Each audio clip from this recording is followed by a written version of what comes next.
You're watching BCTV, Brantford's Community Access Station.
Hello, everybody. Welcome to Just Sayin, Connecticut's hottest talk show. We are here to inspire, think about things a little differently, and share our opinions and yours. And we all know how opinionated we can be. Hi, I'm Cindy Cartier. I'm here with my fellow co-hosts, and we have an exciting, fun-filled show for you today. As you know, we start always with the drink of the day, and today Erica literally whipped us up something awesome. So Why don't you tell us about it? So I have a 3-year-old. And to get vegetables in when he started eating real food, this was one of my secrets. And he loves to make smoothies. So I always put a banana in it.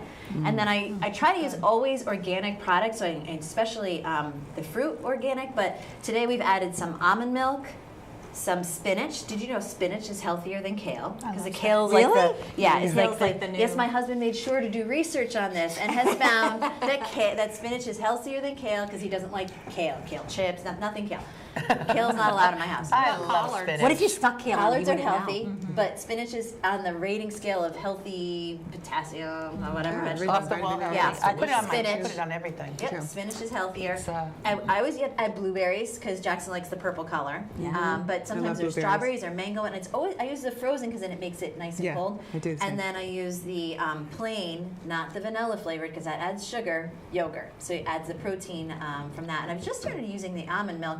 And I've been tricking Jackson into drinking almond milk and not milk because milk is inflammatory. It is inflammatory. Any dairy is inflammatory. Dairy products, we're the only species that drinks another species' milk. Right.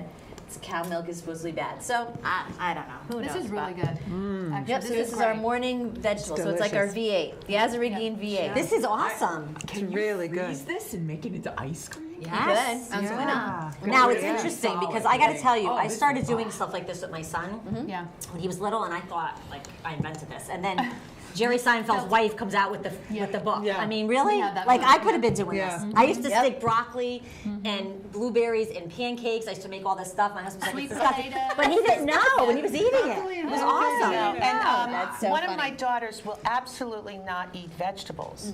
And when Ooh, this is a good. but when I tried to put it into her smoothies, she'd look and she'd see. So I ended up getting the tablets, Juice Plus. They make the it's whole Oh, yeah, food in a capsule, and I would just put it into the. So Snuck it in? Oh, I that's a did, good idea. and I also snuck in protein powder and a bunch of other stuff in there as well. And So then she drinks it? she drinks it all the time because she's a runner, and when she comes home from running, I have one of these waiting for her a lot of the time. I never It's thought really of chicken good. with Juice Plus And I open it up, capsules. and I just do the vegetable ones because I can throw the I fruit bet in. if you Right. put That's smart. spinach in with chocolate, she'll never know.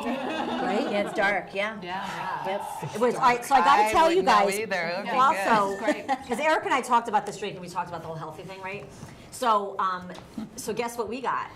Chickens. So I'm going to be growing my own eggs. Is that right? Yeah, you got little baby So I have to tell you, my husband comes Good home luck with the other that. night. I did that for 2 years. I know. My husband comes home last week and he goes, "I got something to tell you," and I'm thinking, awesome, we're opening another business, you won the lottery, something good. He's like, I bought a chicken coop, we're getting chickens. I'm like, okay, well, of course, after after I thought it was a great idea. But at first I was like, that's what it is. But I can help you with that. I'm a pro You're a with pro with chickens. the Yeah. chickens. Awesome. So we have the chickens, little chicks in the house now. That was the other thing you told me. They have to be in the house. They have to be in the under a lamp. So to did keep you them do warm. No, you did full on. We did full on, baby. Yeah, you Full did the on. rent We're chickens. committed. Oh, So no, you didn't Steph, rent? we're You no, didn't we didn't rent? rent. We're committed. Oh, I like the rent concept. So Good luck shoveling that snow path to the coop next summer when you get 6 feet listen, of I'm snow. not doing it. So, but he neglected to tell me. Wait, he neglected to tell me that they have to be in the house for like 6 or 8 weeks. I had him in my garage with a lamp. You Yeah, don't no, have to he have put them in the house, and he's leaving for Vegas next week, so I'm stuck taking care of things. But that isn't bad enough. You guys all know my littlest one, the 2-year-old.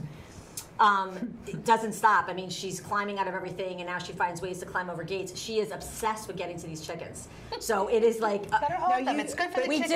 do, You but do you know can't. when you get chicks, when they're little baby chicks Yeah. like you have, they do associate the first person Yeah? as They their im- mother. they imprint, right? They imprint, and they will yeah. follow. Like if it's your daughter, whoever, they'll follow. Oh, her. so I should let her hold them? Always. I had yeah. chickens. All right. When I was in middle school, I had chickens. She will be. But the other ones thought cute for a minute, and then she was back to doing her thing. It's She's like, like, you know, my mother. Well, you know what's cute about the chickens? that's Like so when they get a little cute. bit older, like when your kids come off I the can bus picture or whatever, they'll go running over to them. When you pull up in the driveway in your car, they come running over to greet you. It's All right, so adorable. they'll greet her. I Okay. love my chickens. And maybe Auntie can help whenever with some. Yeah, chickens. Auntie's gonna help with the chicken coop. All right, so, but I will let you know when we get the eggs, because they're gonna be blue, green, white. Oh, I know what kind of chickens I love you to got. dye Yeah. Easter eggs that are that color. Yeah. Oh, that would be cool. All right, so I'll let you know. Yeah. But I got to tell you, so we talk about my little one who's adorable but crazy. And there's the biggest thing in the news lately about the baseball player from the White Sox, Adam LaRoche. I'm not sure how to pronounce his name. But he quit professional baseball $13 because million a they year, I told him he think. couldn't have his son in with him. I guess he was taking him to work every day, Every day. in the clubhouse. Wow. That's Okay, a lot. let me just start His out. own locker. Yeah. He had his own uniform. Right, and they told him he Every couldn't. day. So what are your Yes. what are your thoughts? First of all, I love my kids, No. but Well, yeah. When did, What when did the kid go to school? Well, that was the whole. He felt he could learn more by. Oh, that was homeschooling? Going? I guess so. Yeah. I don't know. So it's kind of Okay. a first. I mean, the Yeah, guy kind of had, interesting. The guy had the luxury of quitting his $13 million a I year know. job. What's that- I do you know a think something lot else of is going women on? who would love to go to work every day but can't because Yeah. they don't have childcare and can't take Yeah. their kids to work with them and leave them. So He's saying I did that Yeah. for my son, but you know what? Yeah. I'm sure the son would appreciate the $13 million someday. I mean, Yeah, that that could be too. a nice nest egg for his future There's children. balance. You know what? I'm Yeah. sure the money is not even an issue I know. there. It's So he has the obligation. Look, maybe he was getting sick of baseball. Who knows? There's or gotta be maybe something he's got else. So somebody I can't Let's believe take gonna the take take your time. child to work. Yeah. Yeah. Right. Good or not good? Oh, I like it, but I don't think every day. Not every day. no. And I was on his side until I heard, the further reports where Yeah. it was Yeah. every single day had his own, and then some of the other players, they've got It's kids too. They're, Well, they Well, said it's distracting for the team, I It would was. They think. said Yeah. they Especially locker they room couldn't talk. be free to talk the way they wanted, and I Exactly. understand that. Yeah, You know, adult men. But it does lead the point to what, and I'll get to you, Dodie. But what Erica's saying about taking your kids to work. So, Dodie, let me ask you. So you don't have children, but you've worked in the corporate world for many years. How would you have felt? I'm not talking about just once in a while. They do that promotion where you take your kids to work and occasionally. But how do you think it would have impacted the workplace in that type of Well, environment? I want to go to the other, as Yeah. a teacher, as a former teacher. Okay. This is a 14-year-old son. He's not getting interaction with his peers. Oh, that's- You're yeah. not getting the kid experience. Right. Right. Isn't that important? That's a good right. That's Yeah. another. I mean, I don't have kids, but How long was he at the? At, I at- mean, a It's while. wild. I mean, was he there like hours on end? Oh, like the whole day. All day. For like 10 years? Okay, now, in his defense, apparently, before he signed the contract, this was all agreed that he Okay. could do this. But Probably in his contract. But all they asked him to do was dial it back a notch. Okay. Not just stop bringing him, bring him less. Yeah. And he just decided, I guess, that wasn't good enough Because at of 14 what you he can had stay agreed home on. alone. There's something else with There's that. more to That's- this but story. we don't know where He's that story. 14. He's And- missing being I a know. kid. Because even Yeah. I know people that homeschool, and even though they've been very successful at it, they still provide opportunities for their Right. children They to still have interact with meetings. other Right. kids, whether it be activities, and because not that around is grown important. men all the time. Right. No, No. that is important. Yeah, and being around a bunch of adults who are going to talk about adult stuff, and they realize there's a kid there, Yeah. but they probably don't edit all the time, and you want your Yeah. young Right. son Well, and I think the other don't thing want them in too, the locker room to talk. take on to that, which is going to follow up with our guest today, Bonnie Marcus, who talks about the politics of promotion. She's going to be coming up shortly. But I think, we also have to respect the workplace.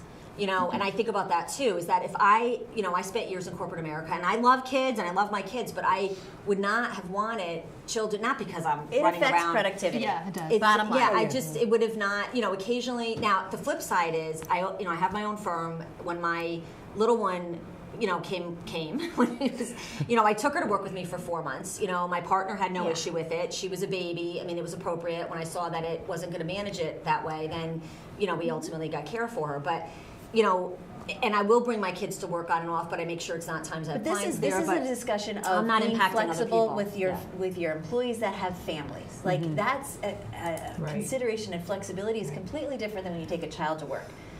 Snowstorm, summer day off in between camps, half day at school. There's exceptions to the rule, and I think an employer needs to have that flexibility. I agree. Mine doesn't always have that, and it is so stressful because then I'm calling grandma and I'm not talk to the neighbor and talk to a friend. But that flexibility that you I get think when they should. that's huge. That's why I went into business for empowering. myself, Yeah, me because too. what was Yeah, I gonna, so what she was had I the going to kids, do? but- I had a couple of chairs in my office, and when they were sick, I'd push them together, make a nice couch with lots of pillows, and they were in the office Yep. with me because I had to work. Well, did and the then same what thing. about if, let's say there's 30 players on a team, and they all want to bring their sons in there. What's I know, that then going it'd to be be like? Yeah, I really know. daddy ball. That's daycare. All right. Well, we could go on, ladies. We could go on and on with this subject, but it Daddy brings up daycare. a multitude. Obviously about the concept of baseball, or we talk about workplace, but also about the flexibility of kids. And we're going to get into a lot of this with our next guest, as she helps us help women move forward in their jobs in the workplace. So stay tuned. Just saying.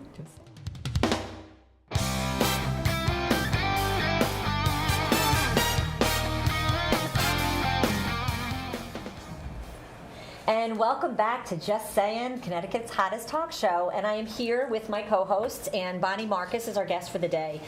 So let me tell you a little bit about Bonnie. She is the founder and president of Women's Success Coaching, a company that assists professional women in successfully navigating the workplace and advancing their careers, something really important for all of us.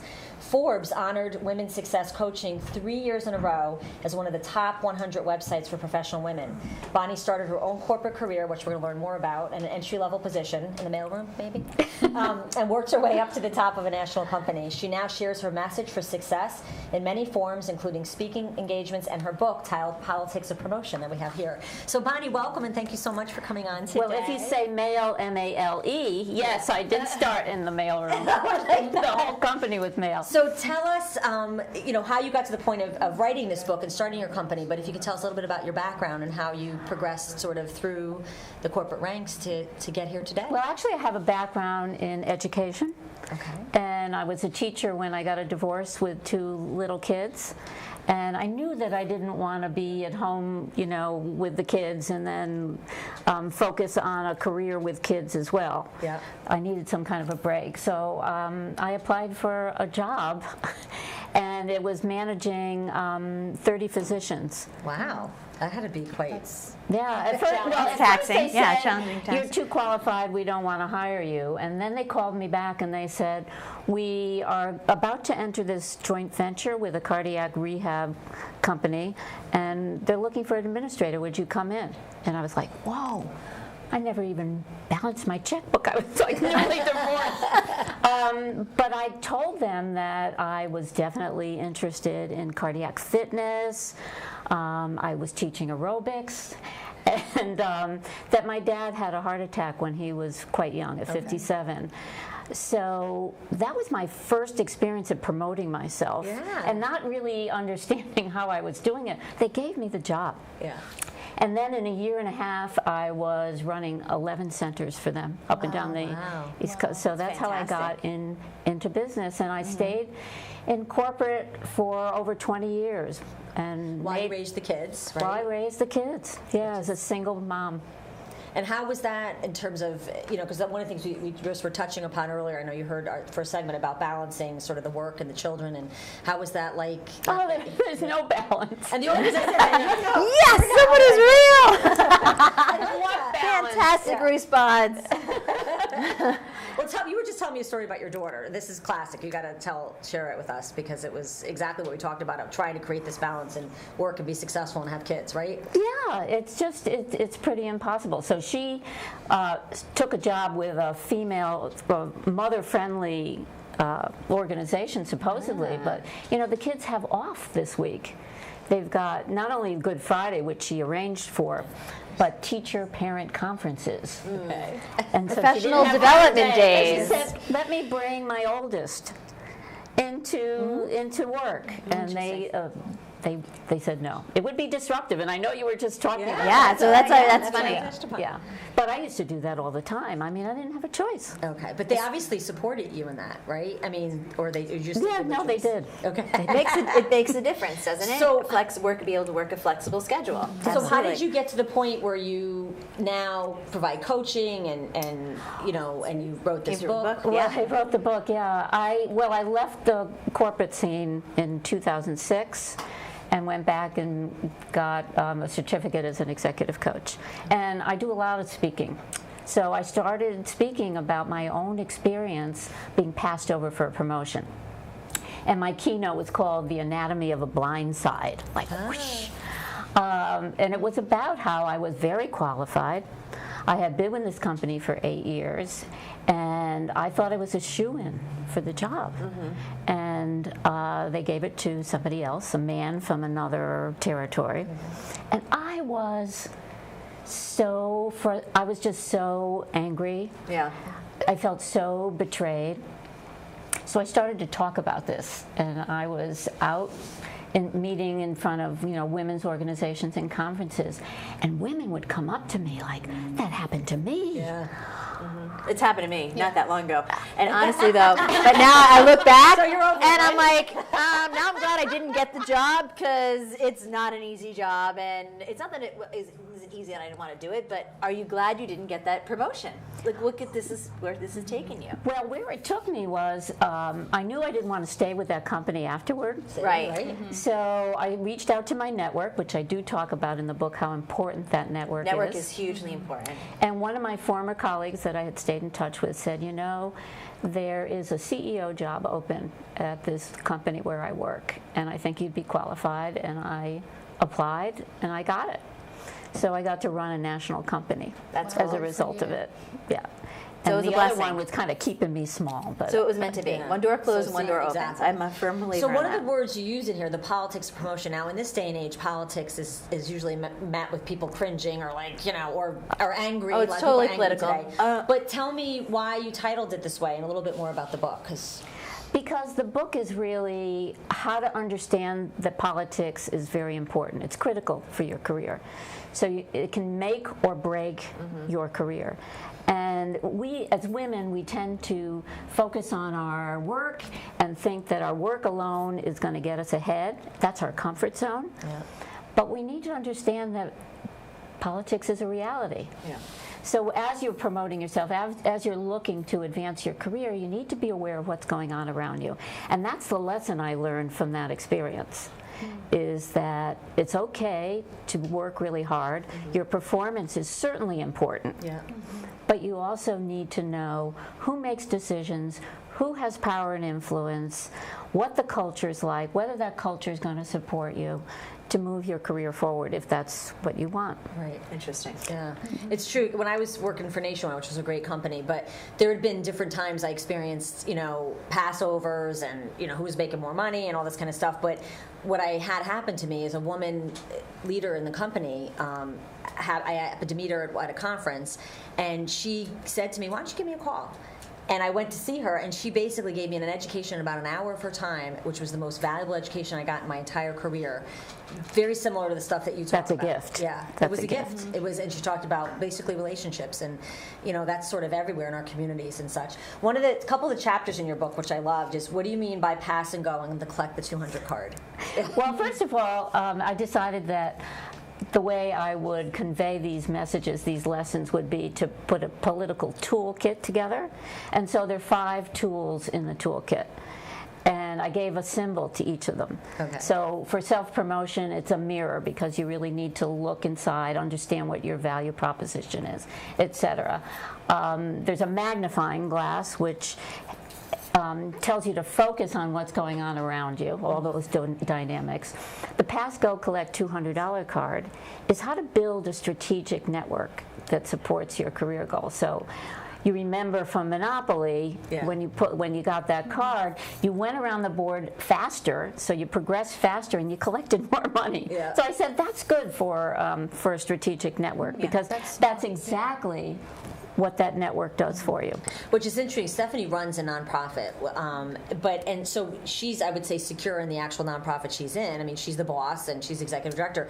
But what she does, it's incredible. It's kind of, and if you read this book, Steph, you'll see, is that by you networking externally, it's actually promoting your position within the organization, which is quite interesting. When you read, which is a lot of what Bonnie talks about. Right. Yeah. I definitely. When we were just saying that, as we were kind of getting mic'd up, that sometimes kindness can be misconstrued as a weakness, and I've found that a lot. I've worked a lot in female-dominated type of industries, and sometimes women are our own worst enemies, and so we've come up, and I've seen that. And even though I'm secure, you're never really secure in a position, I mean, it's so you have to get out there and So also, one of the things, real quick, because we got to wrap up, you talk a lot about the value of having a professional coach, and I have to tell you, I agree with that, something we talked about. So can you tell our viewers why you feel that that's important, and particularly as you progress in your career, if you want to maintain and or go further, why when do why you do you need a think that's coach, important? or why do you use...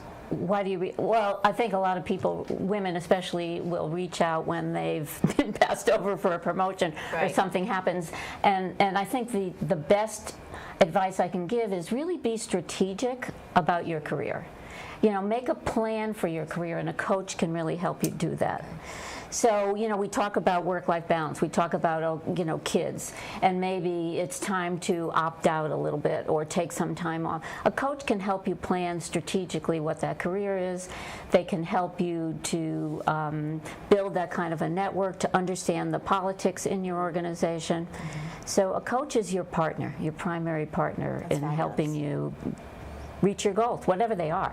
So if they can't get you in person, they can get a copy of your book, Politics and Promotion, and it can help at least start the process of guiding them to a more steady career, if not future success and advancement within the company they're in, or hopefully within the industry they're in. Where's your book available? On Amazon, Barnes & Noble, any bookseller. And again, your website? WomenSuccessCoaching.com. Awesome. Excellent. Thank you, Bonnie. Thank you so much, Bonnie. And thank you, Bonnie Marcus, for joining us. And again, her book, Politics for Promotion. And we'll be right back.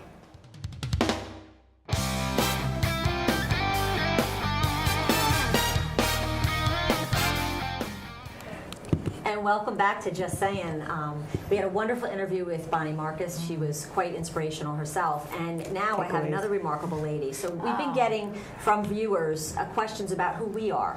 And they want to know about our backgrounds in more detail, more juice, more stuff. So we thought about today that we would give Erica an opportunity to introduce herself, a little about her background, and talk about some things that are important to her. So everybody knows who each of us are, but Erica, as a Gayaran, lives on the Shoreline community. She has a young son who is quite spectacular, the most well-behaved little boy I've ever seen in my entire life. Certainly not like my girls. She works a full-time job and runs a business, so she's quite inspirational among herself, as many of us are here on this panel, which is why we all came together to do the show, to hopefully inspire other women. So Erica, tell us, we heard you can't balance it all, right? So that made us feel better. So who are you? Who am I? What am I? I'm in the hot seat today. It was interesting when Bonnie said that it's unrealistic to have that life balance. We are always trying to balance, fit in the exercise, fit in the healthy eating, fit in the fun time with friends. You can't just do it all. You can't. It's okay to unplug. I've got my better than best friend Nicole has taught me that when you need to unplug, it's okay to unplug because you're working, you're doing email, you're always connected. I should be doing the Facebook, I should be doing the blog on my website. There is always something I need to do. But on that Friday night, and you've got plans, it's okay to say no and not do it, not go out, cuddle on the couch, pick up a book, do nothing. It's okay to unplug. I think And that's don't you feel that way sometimes that, like, I find it guilty to take time for myself? Oh yeah, absolutely. Right. That I feel guilty Mother's for girl. unplugging that. It's like, oh, I should really, call so-and-so and have him over for dinner, or I really should have done something inspirational or educational with Jackson, not just, played in the backyard. And then I justify to myself, it's okay to just play in the backyard. I didn't have to take him to the special exhibit at the Mystic Aquarium, or, go meet Donatello, the Ninja Turtle. So absolutely, to unplug, it's okay to let yourselves unplug. And so in addition to working a full-time job, you also own the boutique Ella Where She Shops. So I do. tell us how that all came about, that you decided to become a boutique owner. And It was a brainstorm with a coworker that I had. It was just over, it was 11 years ago now. And we found a store. It was for sale, and those of you who have been in Guilford long enough, it was called Eleanor's. So it was a store in the Guilford Green called Eleanor's, and we pursued it, and she said, what do you think? And I had no retail experience. I said, oh, go ahead. Why not? I mean, let's just do it. And so we did. We bought the existing store. I taught myself how to purchase, to be the buyer. And merchandising. I took classes and completely read online. self-taught. Total Didn't go self-taught to FIT, on a wing and a yeah. prayer. I'm like making it happen. And so I've learned that when you go buying, because people are like, and my husband calls it shopping. It's not shopping. When you go buy the volume you have to buy for a clothing store, it's called buying. It's not shopping, because I don't get to keep it all, even though I have a lot of clothes. That I persona in my mind who I'm buying for. So that's probably the key, is that when I go buying, you have to kind of put yourself in that, okay, I can see so-and-so wearing this, and what is she going to wear to a wedding, and a little bit of the trend, but not really a lot of That's the the trend. she. And Where she she shops. where she shops, absolutely. So that she doesn't like her neck, she wants to hide her arms, her belly's grown, and she's not happy with that, so we need to hide that too. We have to wear a bra, because it's not realistic to spaghetti strap that. Yeah, we have to. It's real women. It's clothing for the real women's clothing. So. My typical customer is the 35 to 60 plus, so she's a real woman. So that's who I buy. I love from shopping and there, shopping. 'cause- Oh, thank you. We have so much fun. It's a big girl playground. We just love to play dress up, and there's one thing about that I didn't realize I would love so much about the store is that, it's clothes, it's fun to play with clothes, but when you dress a woman that's then going to a bar mitzvah or a wedding that is going to see her current husband's, the ex-wife, and she knows she's going to feel good and proud, and she's like, and then she shows up on Monday and goes, it was awesome, I look so good. And you're like, yes, to help her feel that A good, real boost her woman. confidence. A real woman, dressed confidently and look good, or land that interview, it makes a difference in your regular retail selling clothing job. Yeah. That's super Now, fun. you also have your son. Tell us the story about your son, because I think that's important, if you don't mind sharing. Little about- man, sure. Little man was an oops, the best oops that has ever happened. I also have two other sons, my husband from a previous marriage, and so they're older, so we go from college, high school to preschool. And Jackson I wasn't feeling very good, and I discovered I was 8 weeks pregnant. And so it was oops, guess what? You're turning 50 and I'm pregnant. So, lesson to all, adjust your thyroid. Beware. So he is a blessing. He's just so much fun, and he really How old goes is he with the now? flow. 3.5. So much fun. That's a good age. So yeah. He's a sweet boy. He He's- really he's is. a He's good- a sweet boy. He's a good egg. He's a keeper. Good thing. 'Cause if So he you was got him a- up skiing. He loves to ski. He's getting ready. Once we get rid of the diapers, he can get on his dirt bike. So we're ready for dirt biking. That's what I was in going the to ask summer. you. Speaking of skiing, Yeah. Are you still able to do your own hobbies and sports with being such a busy schedule? You know what? It's interesting you say that. I don't really. My hobby, and I think we've done this on a couple of shows, is talked about things that we're interested in. And I am interested in helping other people succeed. That's my hobby. And donating time to nonprofits. That's where it fills my soul. And I think we're all in that club. cook dinners for people, and there's a shelter I work with in New Haven, and I cook dinner every other month for those ladies, and that's my hobby. But I'm glad that you're carving out time for skiing and things like Oh, that. yeah, family 'Cause maybe time. you'll- Absolutely, the so you'll family leave- time. You'll leave your son's, Exactly, hobbies but into what I yours. do for me is I definitely do that on my own. But And ladies, I do know that you take him a lot with you to places. oh yeah, which everywhere. So that was something we talked about. Restaurants, everywhere. Well, if you want to good. know more about Erica, visit her at Ella where she shops, particularly in the evenings and weekends when she's working double time, and you get to meet her awesome little son as well. And this was a great show. We got a tremendous amount of takeaways. You can't do it all at the same time, but you can do it well, and you can do everything you want to do if you just keep plugging ahead like all of us here do. So thank you for joining us today at Just Saying. Cheers. Cheers.